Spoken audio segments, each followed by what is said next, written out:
Could the man convicted in the deadly Santana High School shooting 25 years ago be released from prison? Andy Williams is serving a 50-year-to-life sentence for killing 2 students and injuring 13 others in the 2001 rampage.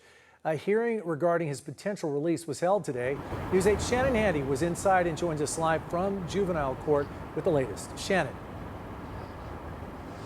Well, Carlo and Anna, at this point, no decision has been made about a potential release for Williams. The reason this is even being discussed is because back in January, a Superior Court judge ruled that he should be resentenced based on a new California law that prohibits juveniles from being sentenced to life without parole. Well, Williams was sentenced to 50 years to life. So the question is, does 50 years count as life?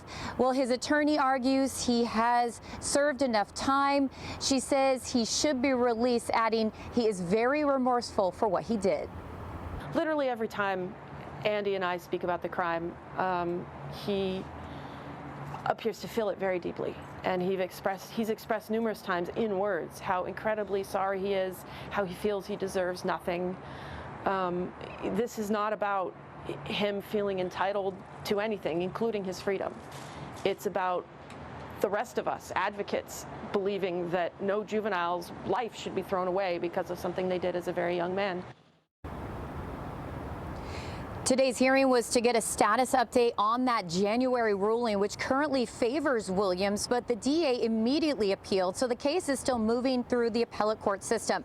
Today, a juvenile court judge set another status hearing for December, hoping the appellate court will have decided how to proceed by then.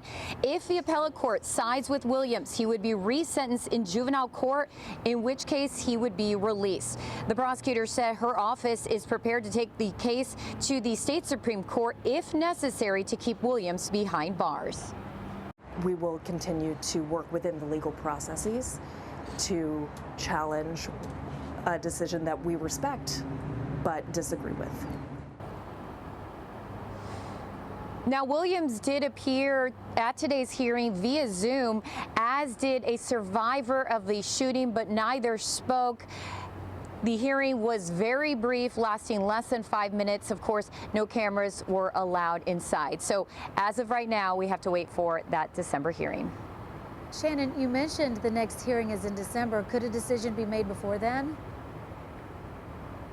We did ask that question because December seems very far out, and both the prosecutor and the defense say that if the appellate court makes a decision on the DA's appeal of Williams being resentenced, then yes, both sides could potentially schedule a date prior to that December hearing that's already set to determine if Williams will be released. So it's going to be very interesting to see how this case moves forward, because again, this has to do with the wording of the new law. Juveniles can't be sentenced to life without parole. Well, Williams was sentenced to 50 years to life. So that is the key question. Does 50 years mean life? And that is what's going to be decided in this case. Just a few words make such a big difference for this case. Shannon Handy reporting live. Thanks, Shannon.